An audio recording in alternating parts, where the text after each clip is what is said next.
Hello बच्चों, तो चलिए इस प्रश्न को पढ़ते हैं। एक ए दो गुणा दो अवयव की रचना कीजिए जिसके अवयव निम्न प्रकार से प्राप्त होते हैं। ए आई जे बराबर आई माइनस दो जे इसका वर्ग बट्टा दो।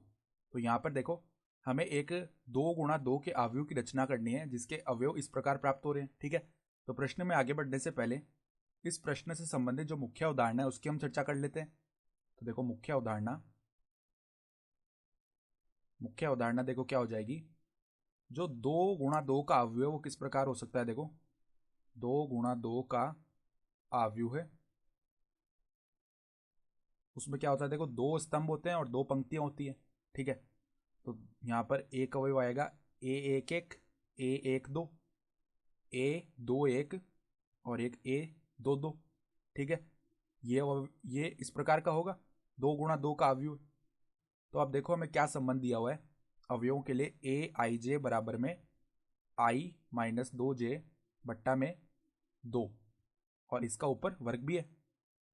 ठीक है, तो अगर हम ए ए के ज्ञात करना चाहते हैं, ठीक है, तो यहाँ पर आई की जगह भी एक रख दिया और जे की जगह भी एक रख दिया, तो ये क्या बनेगा, एक माइनस दो इसका वर्ग बट्टा में दो, अर्थात माइनस एक का वर्ग एक ही हो जाएगा, तो एक बट्टा दो।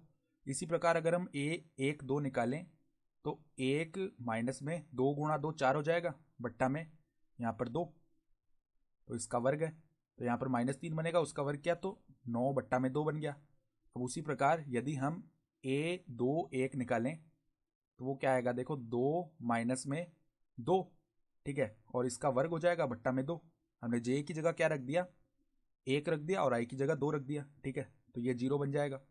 फिर देखो ए दो दो निकालेंगे तो वो क्या आएगा, देखो यहाँ पर दो माइनस में चार इसका वर्ग बट्टा में दो, तो ये क्या बनेगा, माइनस दो का वर्ग हो जाएगा।